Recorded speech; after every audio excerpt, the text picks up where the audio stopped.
Siege of Nicomedia, the 4-year trap of Nicomedia. How did a once mighty empire, the Byzantines, reduced to scraps of land, still believe it could outwit the rising Ottomans? Why did Orhan I, son of Osman, choose patience over swords, starving Nicomedia into surrender instead of storming its walls? Stay with us. By the early 14th century, the Byzantine Empire was like an old lion missing most of its teeth. Once it had roared across continents, but now it was limping around Asia Minor, clinging to scraps of land like a cat hoarding the last piece of fish. Its mane was still golden, but the roar had become more of a wheeze. Orhan I, son of Osman I, founder of the Ottoman dynasty. Born in Sot, Anatolia, Orhan was the mastermind of the siege. He blended patience with ruthless efficiency, treating the battlefield like a chessboard. Emperor Andronikos III, Palaiologos, born in Constantinople, noble in origin but ruling over a crumbling empire. He tried to defend Nicomedia, but his resources were thin, his manpower weaker still. Byzantine commanders, local officers from Asia Minor, tasked with holding the city. Their names are largely lost to history, overshadowed by the collapse of their garrisons. They fought bravely, but were starved into submission. Enter the Ottomans, led by Orhan I, son of Osman. Orhan was the young predator prowling the same savanna, hungry for territory, glory, and a capital city that didn't look like it was falling apart. The Byzantines, meanwhile, were left muttering, well, at least we still have Nicaea. But Orhan wasn't done. In 1331, he besieged Nicaea, another Byzantine treasure. Nicaea was famous for its councils, its walls, and its history. Losing it was like losing the family heirloom you swore you'd never pawn. In 1331, the proud city of Nicaea fell after a long and exhausting siege. Once the site of great councils and Byzantine glory, its walls finally gave way to hunger and despair. For the Byzantines, it was a devastating blow, like losing the crown jewel of their heritage. For the Ottomans, led by Orhan I, it was another glittering trophy added to their growing empire. With Nicaea gone, the spotlight shifted to Nicomedia, perched dramatically on the Gulf of Izmit. This city was no ordinary fortress. It was a gateway to Constantinople itself, a vital outpost that stood between the Ottomans and the Byzantine capital. Losing Nicomedia would mean the empire's defenses in Asia Minor were finished. The Byzantines tried to resist, but their defenses were weak, their supplies thin, and their morale thinner. When Nicaea fell, it was a devastating blow. Orhan now had 2 jewels in his crown, and the Byzantines were left clutching Nicomedia like a gambler holding his last coin. Desperate, Emperor Andronikos III Palaiologos tried diplomacy.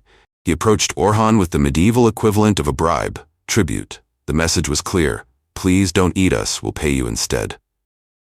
But Orhan wasn't interested in pocket money. He wasn't a landlord collecting rent. He was a conqueror collecting cities. Tribute was like offering him a snack when he wanted the whole banquet. In 1326, Orhan captured Bursa, a wealthy Byzantine city.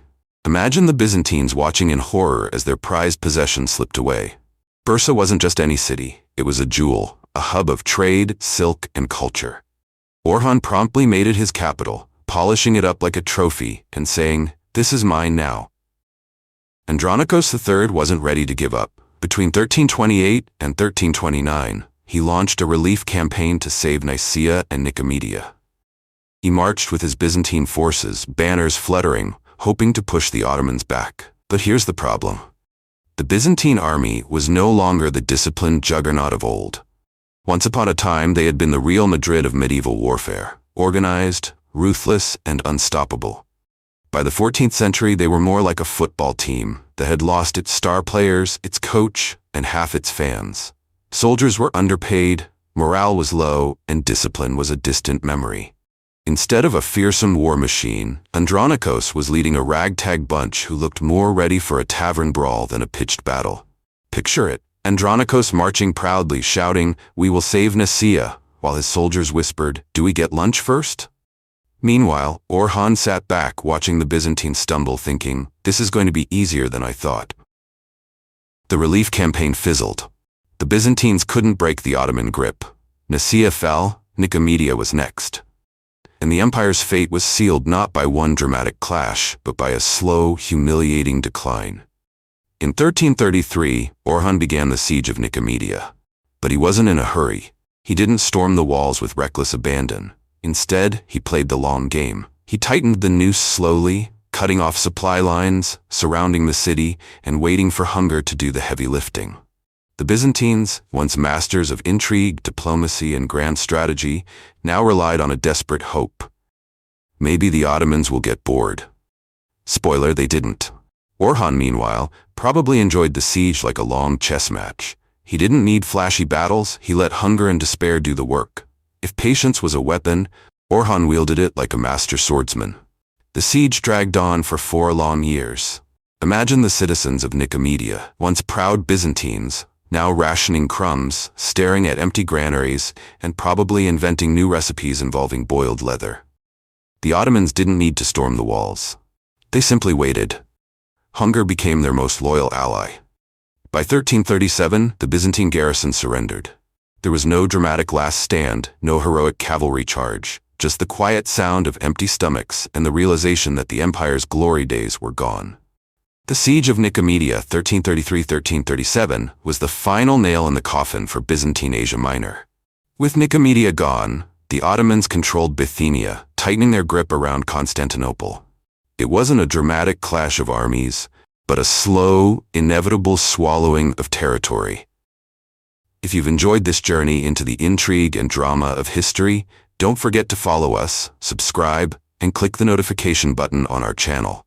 That way, you'll be the first to know whenever we drop more fascinating stories from the past that shaped our world.